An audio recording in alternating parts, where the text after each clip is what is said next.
الحمد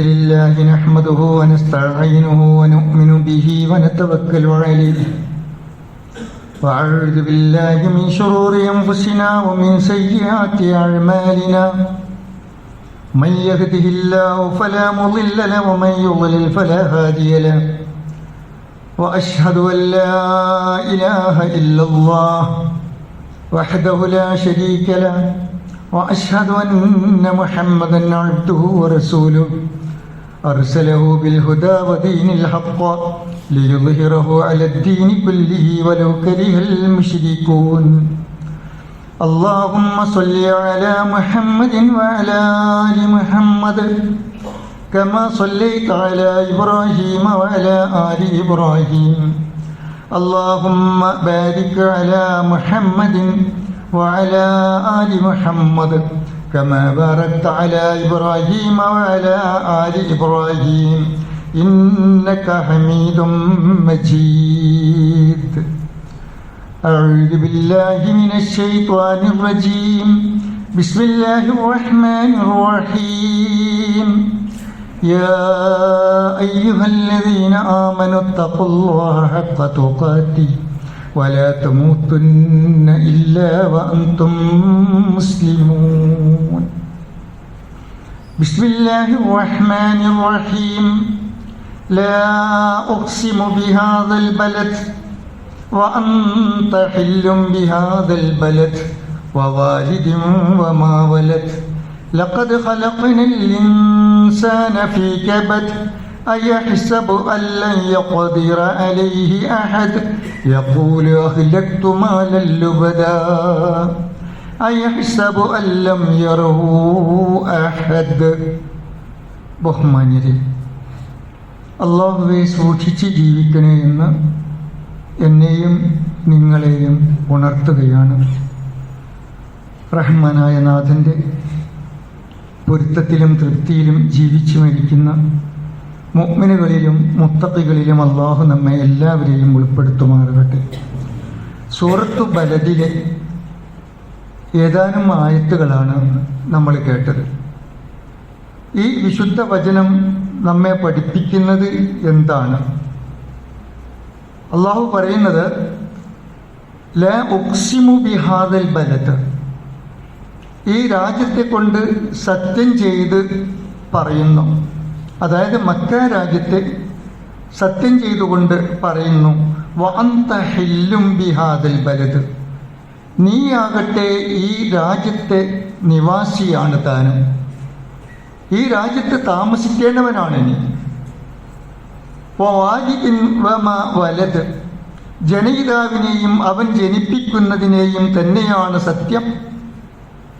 ലഖദ് ഖലഖ്നൽ ഇൻസാന ഫീ കബദ്, തീർച്ചയായും മനുഷ്യനെ നാം സൃഷ്ടിച്ചിട്ടുള്ളത് ക്ലേശം സഹിക്കേണ്ട രീതിയിലാണ്, ബുദ്ധിമുട്ടുകൾ സഹിക്കേണ്ട രീതിയിലാണ് മനുഷ്യനെ നാം സൃഷ്ടിച്ചിട്ടുള്ളത് എന്ന് റബ്ബ് സുബ്ഹാനഹു വ തആല തുടർന്ന് പറയുന്നത് അയഹ്സബു അല്ലം യഖ്ദിറ അലൈഹി അഹദ്, അവനെ പിടികൂടാൻ ആർക്കും സാധ്യമാകുകയില്ല എന്നാണോ അവൻ വിചാരിക്കുന്നത്? അങ്ങനെ അവൻ വിചാരിക്കുന്നുണ്ടോ? എന്നാൽ മാത്രമല്ല അവൻ പറയുന്നത് യഖൂലു അഹ്ലക്തു മാലൻ ലുബദ, ഞാൻ ഒരുപാട് ധനം പൊടിച്ചു കളഞ്ഞു, പൊട്ടിച്ചു കളഞ്ഞു, ചിലവഴിച്ചു കളഞ്ഞു എന്നൊക്കെ പറഞ്ഞ് ആ വീമ്പ് പറയുന്ന ആ മനുഷ്യൻ അയഹ്സബു അല്ലൻ യറഹു അഹദ്, അവനെ ആർക്കും പിടികൂടാൻ സാധ്യമല്ല എന്ന് അവൻ മനസ്സിലാക്കുന്നുണ്ടോ? അവനെ ആർക്കും കാണാൻ സാധ്യമല്ല എന്ന് അവൻ വിചാരിക്കുന്നുണ്ടോ? എന്നാൽ അങ്ങനെ ഒരു വിചാരം വേണ്ട. എനിക്ക് എന്തുമാകാം, എന്നെ ചോദ്യം ചെയ്യാൻ ആരുണ്ട്? ഈ ധിക്കാര മനോഭാവം വെച്ച് പുലർത്തുന്നവർ. എന്നാൽ അവർ ഓർത്തിരിക്കേണ്ട ഒരുപാട് വിഷയങ്ങളുണ്ട്. എല്ലാം കാണുന്ന, എല്ലാം അറിയുന്ന റബ്ബ് സുബ്ഹാനഹു വ തആല ഉണ്ട് എന്ന യാഥാർത്ഥ്യത്തെ, മാത്രമല്ല യഅലമു ഖായിനത്തൽ അയുനി വമാ തുഖ്ഫി സുദൂർ, കണ്ണുകൊണ്ടുള്ള കട്ടുനോട്ടത്തെ, ഹൃദയത്തിൽ മറച്ചു വെക്കുന്ന വിഷയങ്ങൾ എല്ലാം അറിയുന്ന റഹ്മാനായ നാഥൻ ഞാൻ ഞാൻ എന്ന ഭാവം, ഞാൻ എന്ന ഭാവം, അതോടൊപ്പം എന്നേക്കാൾ മുകളിൽ ആര് എന്ന നാട്യം. ഇത് പാടെ ഉപേക്ഷിക്കേണ്ട ദുസ്വഭാവങ്ങളിൽപ്പെട്ടതാണ് എന്ന് മാത്രമല്ല, റസൂലുള്ളാഹി സ്വല്ലല്ലാഹു അലൈഹി വസല്ലമയുടെ ഒരു തിരുവചനം ഇതോട് ചേർത്ത് നമ്മൾ പഠിക്കുന്നത് നന്നായിരിക്കും.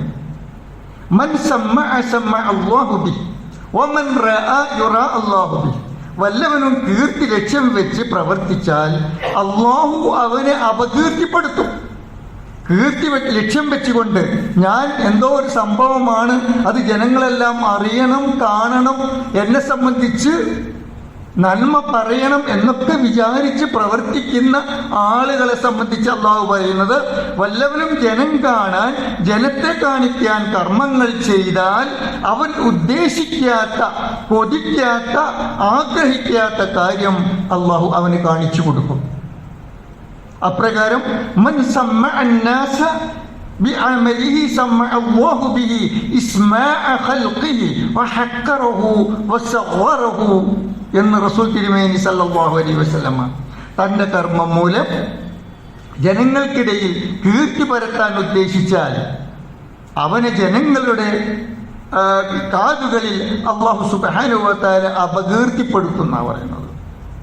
ജനങ്ങൾക്കിടയിൽ കീർത്തി പരത്താൻ അതിനുള്ള പ്രവർത്തനങ്ങളുമായാണ് ഒരാൾ മുതിരുന്നത്, അല്ലെങ്കിൽ അതിനു വേണ്ടിയാണ് പ്രവർത്തിക്കുന്നത് എങ്കിൽ അല്ലാഹു ജനങ്ങൾക്ക് മുമ്പിൽ അദ്ദേഹത്തെ അപകീർത്തിപ്പെടുത്തും എന്ന് റബ്ബ് സുബ്ഹാനഹു വ തആല റസൂൽ തിരുമേനി സല്ലല്ലാഹു അലൈഹി വസല്ലം നമ്മെ പഠിപ്പിക്കുമ്പോൾ അല്ലാഹു പറയുന്നത്, അലം നജ്അൽ ലഹു ഐനൈൻ വലിസാനം വശഫതൈൻ. രണ്ട് കണ്ണുകളും ഒരു നാവും രണ്ട് ചുണ്ടുകളും ഞാൻ അവന് ഉണ്ടാക്കി കൊടുത്തില്ലേ എന്നാണ്. എന്താണ് ഇതുകൊണ്ടുള്ള വിവക്ഷ? ജ്ഞാനത്തിൻ്റെയും ബുദ്ധിയുടെയും മഹത്തായ അമൂല്യമായ രണ്ട് ഉപാധികളാകുന്ന കണ്ണ്, അതോടൊപ്പം തന്നെ ആ കണ്ണിലൂടെ നോക്കിക്കാണുന്നതെന്തോ അത് തെറ്റും ശരിയും തിരിച്ചറിഞ്ഞ് സംസാരിക്കാൻ കഴിയുന്ന ഒരു നാവ്, അതോടൊപ്പം ഭക്ഷണം കഴിക്കാനും രുചിച്ചറിയാനും കഴിയുന്ന ആ നാവുകൾക്ക് സംരക്ഷണമെന്നോണം രണ്ട് ചുണ്ടുകളും നൽകിയ അല്ലാഹു.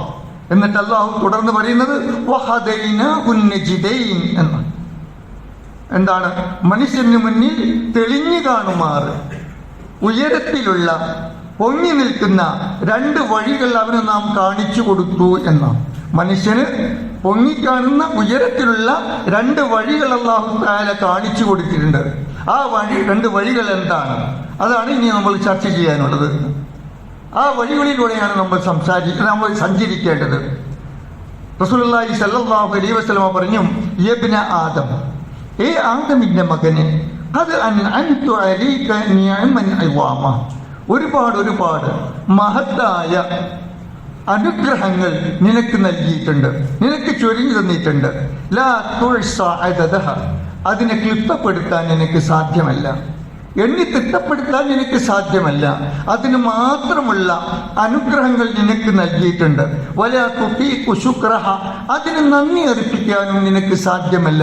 അത്രമാത്രം അനുഗ്രഹങ്ങൾ നിനക്ക് നൽകിയിട്ടുണ്ട് എന്ന് ഖുദ്സിയായ ഈ വചനത്തിൽ അല്ലാഹു പറയുകയാണ്. തുടർന്ന് പറയുന്നത്,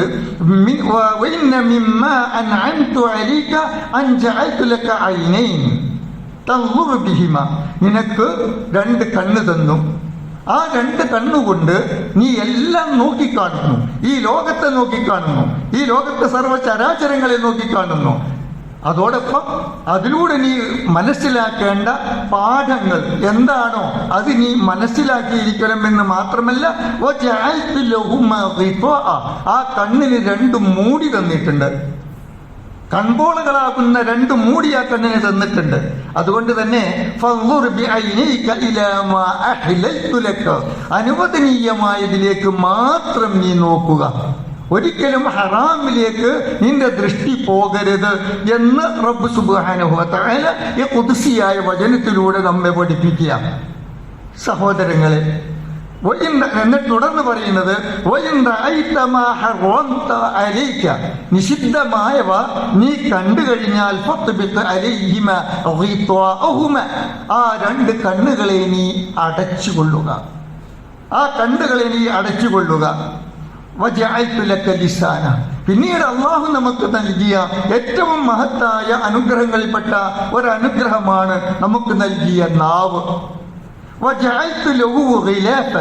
ആ നാവിന് അള്ളാഹു തആല അടപ്പ് തന്നു, രണ്ട് ചുണ്ടുകളാകുന്ന അടപ്പ്.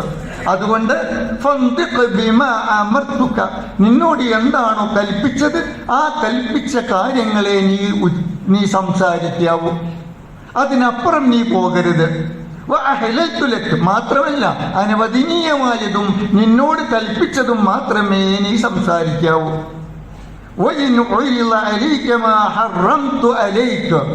ഇനി അള്ളാഹു നിരോധിച്ച വല്ല കാര്യവും നിന്നെ മുന്നിൽ പ്രത്യക്ഷപ്പെട്ട് കഴിഞ്ഞാൽ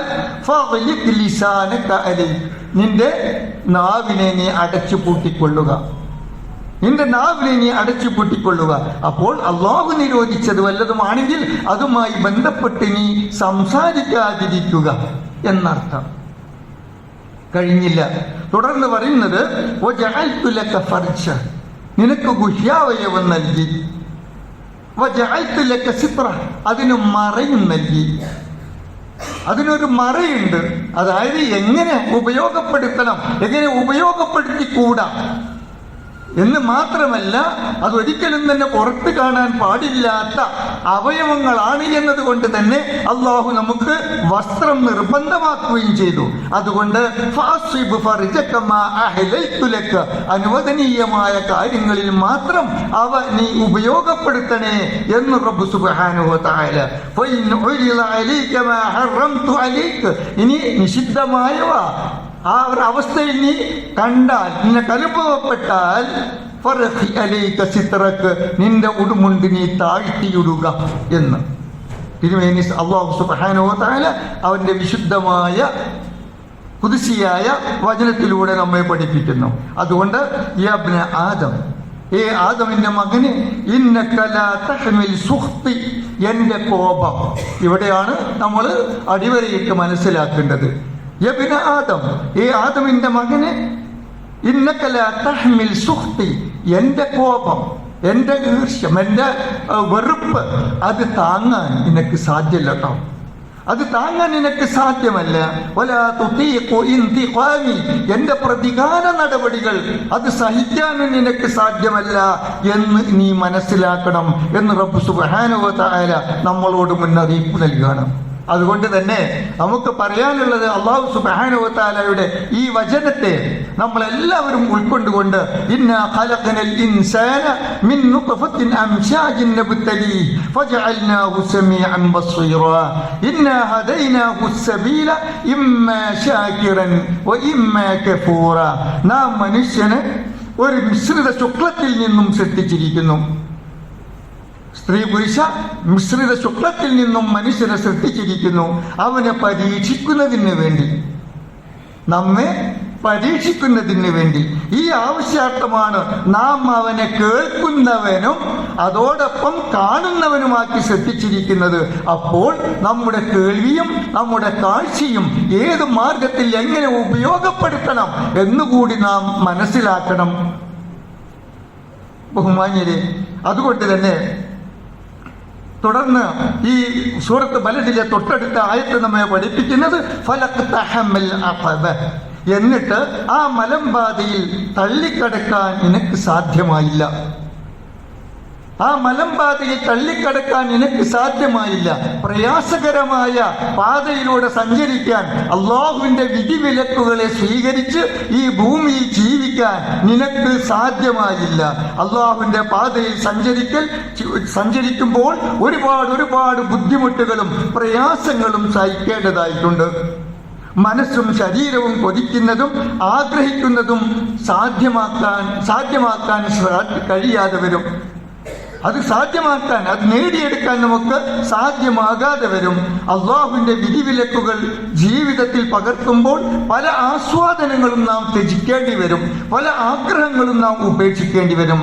എന്നാൽ നിയന്ത്രണമില്ലാതെ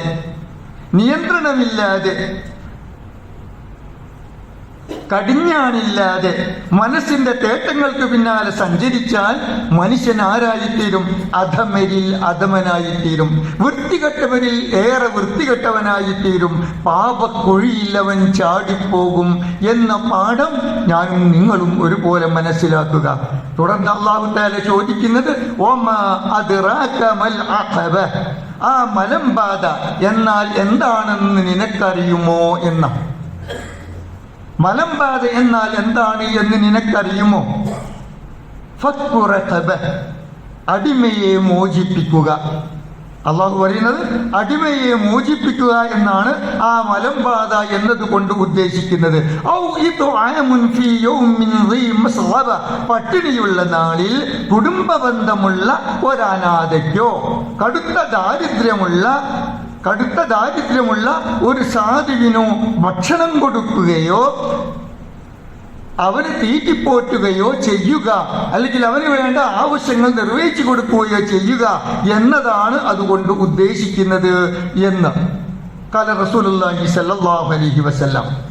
റസൂലുള്ളാഹി സ്വല്ലല്ലാഹു അലൈഹി വസല്ലം പറഞ്ഞു, മൻ ഇതഖ റഖബതൻ മുഅ്മിനതൻ അഅതഖല്ലാഹു ബി കുല്ലി ഇർബിൻ അയ കുല്ലു അളവിൻ മിൻഹാ ഇർബൻ മിനൻ നാർ എന്ന്. അതായത് മനുഷ്യ ശരീരത്തിലെ ഓരോ അവയവത്തിനും നരകമോചനം ലഭ്യമാകുന്ന, അതായത് കൈകാലുകളാകട്ടെ, മനുഷ്യന്റെ ജനനേന്ദ്രിയങ്ങൾ മൂലമുണ്ടാകുന്ന പാപങ്ങൾക്കാകട്ടെ, ഏത് പാപങ്ങൾക്കും നരകത്തിൽ നിന്നുള്ള മോചനം അത് അടിമ മോചനമാണ് എന്നാണ് റസൂലുള്ളാഹി സ്വല്ലല്ലാഹു അലൈഹി വസല്ലമ നമ്മെ പഠിപ്പിക്കുന്നത്. ഈ ഹദീസ് കേട്ടപ്പോൾ അലി ഇബ്നു സൈനുൽ ആബിദീൻ സഈദ് ഇബ്നു മർജാനോട് ചോദിച്ചത് ഈ വചനം അബൂ ഹുറൈറയിൽ നിന്നും കേട്ടതാണോ എന്നായിരുന്നു. അതേ എന്ന് പറഞ്ഞപ്പോൾ അദ്ദേഹം തൻ്റെ അടിമകളിൽ ഏറ്റവും മുന്തിയ ഒരു അടിമയെ അള്ളാഹുവിന്റെ മാർഗത്തിൽ സ്വതന്ത്രനാക്കി വിട്ടു എന്ന് ചരിത്രം പറയുന്നു സഹോദരങ്ങളെ. അതുകൊണ്ട് പട്ടിണിയുള്ള നാളിൽ ഭക്ഷിപ്പിക്കുക, പട്ടിണിയുള്ള നാളിൽ ദരിദ്രരെ ഭക്ഷിപ്പിക്കുക എന്ന് വെച്ചാൽ അസ്സാഇ അലൽ അർമിലത്തി വൽ മിസ്കീനി കസ്സാഇ ഫീ സബീലില്ലാഹ്, വിധവകളെയും അഗതികളെയും അനാഥകളെയും സഹായിക്കുന്നവൻ അള്ളാഹുവിന്റെ മാർഗത്തിൽ അധ്വാനിക്കുന്നതിന് തുല്യമാണ്, അള്ളാഹുവിന്റെ മാർഗത്തിൽ യുദ്ധം ചെയ്യുന്നവന് തുല്യമാണ് എന്നർത്ഥം. അതുകൊണ്ട് നാം ഈ പറയപ്പെട്ട കാര്യങ്ങളിൽ ജാഗ്രത കാണിക്കണം എന്നാണ് എന്നോടും നിങ്ങളോടും എനിക്ക് ഉണർത്താനുള്ളത്. ഇനി നാം നൽകുന്ന ദാനധർമ്മം അനാഥകളായ അഗതികളായ അടുത്ത കുടുംബത്തിനാണെങ്കിലോ എന്തായിരിക്കും അതിന്റെ പ്രതിഫലം? നാം നൽകുന്ന ദാനധർമ്മം അനാഥകളായ അഗതികളായ നമ്മുടെ അടുത്ത കുടുംബങ്ങൾക്കാണെങ്കിലോ അവിടെയാണ് നമ്മൾ വളരെയേറെ ശ്രദ്ധിച്ച് മനസ്സിലാക്കേണ്ട ഒരു പാഠം. അസ്സദഖതു അലൽ മിസ്കീനി സദഖ, ഒരു ദരിദ്രന് ദാനം ചെയ്യുക എന്നത് ഒരു ധർമ്മമാണ്. ഒരു ദരിദ്രന്, ഒരു പാവപ്പെട്ടവന് ധർമ്മം ചെയ്യുക എന്നത് ഒരു ധർമ്മത്തിന്റെ പ്രതിഫലം അവന് കിട്ടും, അതിന്റെ തോതനുസരിച്ച് അവന് കിട്ടും. എന്നാൽ കുടുംബ ബന്ധമുള്ളവന് ദാനധർമ്മം ചെയ്യുക എന്നത്, കുടുംബ ബന്ധമുള്ളവന് ദാനധർമ്മം ചെയ്യുക എന്നുള്ളത് ഇസ്നതാനി സദഖ, അവന് 2 സദഖയുടെ 2 ദാനധർമ്മത്തിന്റെ ഫലമാണ് ലഭിക്കുന്നത് എന്ന്. എന്താണത്? അതാണ് നമ്മൾ മനസ്സിലാക്കേണ്ട ഒരു കാര്യം. അതായത് ഒന്ന് സദഖത്തുൻ, രണ്ട് വസ്സിലത്തുൻ. ഒന്ന് സദഖയുടെ ദാനം, മറ്റൊന്ന് വസ്സില കുടുംബബന്ധം ചേർത്ത പ്രതിഫലവും. അപ്പോൾ നമ്മുടെ അടുത്ത ബന്ധു, പട്ടിണി കിടക്കുന്ന അടുത്ത ബന്ധുക്കളുണ്ടെങ്കിൽ അവരെയാണ് നമ്മൾ കൂടുതൽ പരിഗണിക്കേണ്ടത്. അവരെ പരിഗണിക്കുമ്പോൾ നമുക്ക് ലഭ്യമാകുന്നത് രണ്ട് പാവങ്ങളെ അതായത് രണ്ട് മിസ്കീനെ സഹായിച്ച പ്രതിഫലമാണ്. അതോടൊപ്പം സദഖത്തുൻ വസീലത്തുൻ, മാത്രമല്ല സദഖത്തുൻ വസീലത്തുൻ, കുടുംബ ബന്ധം ചേർത്ത പ്രതിഫലവും ദാനധർമ്മത്തിന്റെ പ്രതിഫലവും, അങ്ങനെ രണ്ട് പ്രതിഫലമാണ് നമുക്ക് ലഭ്യമാകുന്നത് എന്ന് റസൂൽ തിരുമേനി സല്ലല്ലാഹു അലൈഹി വസല്ലമ നമ്മെ പഠിപ്പിക്കുന്നു. തുടർന്ന് ഈ ആയത്ത്, ഈ സൂറയിൽ പറയുന്നത് സുമ്മ കാന മിനല്ലദീന ആമനു വതവാസൗ ബിസ്സബ്ർ വതവാസൗ ബിൽ മർഹമ. മേൽ പറയപ്പെട്ടവയ്ക്ക് പുറമെ നീ ചെയ്യേണ്ടത് എന്താണ്? ഈ പറയപ്പെട്ടവയ്ക്ക് പുറമെ നീ ചെയ്യേണ്ടത് എന്താണ്? വിശ്വസിക്കുകയും അള്ളാഹുവിൽ പരിപൂർണമായി വിശ്വാസം അർപ്പിക്കുകയും ക്ഷമ കൊണ്ടും കാരുണ്യം കൊണ്ടും പരസ്പരം ഉപദേശിക്കുകയും ചെയ്യുന്നവരുടെ കൂട്ടത്തിലാകുക. ക്ഷമ കൊണ്ട് ഉപദേശിക്കുക, കാരുണ്യം, ഇവയെല്ലാം നൽകിക്കൊണ്ട് പരസ്പരം ഉപദേശിക്കുക. അതിനാണ് നമ്മൾ മുതിരേണ്ടത്. സഹോദരങ്ങളുടെ ദുരിതത്തിലും ദുഃഖത്തിലും സന്തോഷിക്കുക എന്നതല്ല, അതിൽ ആനന്ദം കണ്ടെത്തുക എന്നുള്ളതല്ല. പല രീതിയിലുള്ള ദുരിതങ്ങൾ ഉണ്ടാകാം, ബുദ്ധിമുട്ടുകൾ ഉണ്ടാകാം, പ്രാരാബ്ധങ്ങൾ ഉണ്ടാകാം. പക്ഷേ അങ്ങനെ ആവട്ടെ, കിടക്കട്ടെ എന്നല്ല നമ്മൾ പറയേണ്ടത്. മറിച്ച് ആശ്വസിപ്പിക്കുകയും ആവശ്യമായത് നൽകി സഹായിക്കുകയും സഹകരിക്കുകയും ചെയ്യുമ്പോൾ ഉലൈക അസ്ഹാബുൽ മൈമന, ഉലൈക അസ്ഹാബുൽ മൈമന, റബ്ബ് തആല പറയുന്നത് ഉലൈക അസ്ഹാബുൽ മൈമന, അങ്ങനെ ചെയ്യുന്നവരെത്രേ വലതുപക്ഷക്കാർ എന്ന്. അങ്ങനെ ചെയ്യുന്നവരെത്രേ വലതുപക്ഷക്കാർ. എന്താണ് ഈ വലതുപക്ഷം എന്നതുകൊണ്ട് ഉദ്ദേശിക്കുന്നത്? എന്നാൽ വല്ലദീന കഫറു ബിആയാതിനാഹും, നമ്മുടെ ദൃഷ്ടാന്തങ്ങളെ തള്ളിക്കളയുന്നവർ, മേൽ പറയപ്പെട്ട കാര്യങ്ങളിലൊന്നും ശ്രദ്ധിക്കാതെ, പാവങ്ങളെ പരിഹരിക്കാതെ, പട്ടിണിപ്പാവങ്ങളുടെ പട്ടിണി തീർക്കാതെ, അവരെ സഹായിക്കാത്തവരെ സംബന്ധിച്ച്, അവഗണിക്കുന്നവരെ സംബന്ധിച്ച്, മുഖം തിരിച്ച് കളയുന്നവരെ സംബന്ധിച്ച് പറയുന്നത് വല്ലദീന കഫറു ബിആയാതിനാഹും അസ്ഹാബുൽ മശ്അമ, നമ്മുടെ ദൃഷ്ടാന്തങ്ങൾ നിഷേധിച്ചവരാരോ അവരെ സംബന്ധിച്ച് പറഞ്ഞത് അവർ ഇടതുപക്ഷത്തിന്റെ ആളുകൾ എന്ന് വെച്ചാൽ നരകാഗ്നിയുടെ ആളുകൾ. നമ്മുടെ നാട്ടിലുള്ള വലതുപക്ഷവും ഇടതുപക്ഷവുമാണെന്ന് ആരും തെറ്റിദ്ധരിക്കണം. അള്ളാഹുവിന്റെ ഈ വചനം നമ്മൾ ശരിക്കും മനസ്സിലാക്കുക. അതോടൊപ്പം അലൈഹിം നാറും മുഅ്സദ, അവരുടെ മേൽ അടച്ചുമൂടിയ നരകാഗ്നിയുണ്ട് എന്ന്. അടച്ചുമൂടിയ നരകാഗ്നി എന്ന് പറയുമ്പോൾ എന്തായിരിക്കും അതിന്റെ അവസ്ഥ? എന്തായിരിക്കും അതിന്റെ അവസ്ഥ? അങ്ങനെയുള്ള ആ നരകാഗ്നിയിൽ നിന്ന് റബ്ബ് സുബ്ഹാനഹു വ തആല നമ്മെ എല്ലാവരെയും കാത്തുരക്ഷിക്കുമാറാകട്ടെ. അങ്ങനെ അങ്ങനെയുള്ളൊരു പ്രാർത്ഥന നമ്മളിൽ നിന്നും സാധ്യമാകുമ്പോൾ, ഉണ്ടാകുമ്പോൾ ഈ പറയപ്പെട്ട കാര്യങ്ങൾ നാം ശ്രദ്ധാലുക്കളായിരിക്കണം എന്ന് നമ്മൾ മനസ്സിലാക്കുക. മൻ അമില സ്വാലിഹൻ من ذكر وأنثى وهو مؤمن فلنحيينه حياة طيبة ولنجزينهم أجرهم بأحسن ما كانوا يعملون. സ്ത്രീയാകട്ടെ പുരുഷനാകട്ടെ വിശ്വാസിയായിക്കൊണ്ട് സൽക്രമം അനുഷ്ഠിക്കുന്നവരെ നാം വിശുദ്ധമായ ജീവിതം നയിപ്പിക്കുന്നതാണ് എന്ന് അല്ലാഹു തആല. വിശുദ്ധമായ ജീവിതം, ആ വിശുദ്ധമായ ജീവിതത്തിന്റെ ഉടമകളായി തീരാൻ നാം സൽക്രമ നിരതരാകണം. അതോടൊപ്പം പട്ടിണി പാവങ്ങളെ, നമ്മുടെ കൂട്ടുകുടുംബത്തെ നാം സഹായിക്കുകയും അവരോട് സഹകരിക്കുകയും ചെയ്യണം. എന്നാൽ നമുക്ക് അള്ളാഹുവിന്റെ പൊരുത്തമുണ്ട്, അള്ളാഹുവിന്റെ മഹത്തായ പ്രതിഫലമുണ്ട് എന്ന ആ വിശ്വാസദാർഢ്യതയോടുകൂടി ഈ പറയപ്പെട്ടവ ജീവിതത്തിൽ പകർത്താൻ റബ്ബ് സുബ്ഹാനഹു വ തആല നമുക്കെല്ലാവർക്കും തൗഫീഖ് നൽകുമാറാകട്ടെ.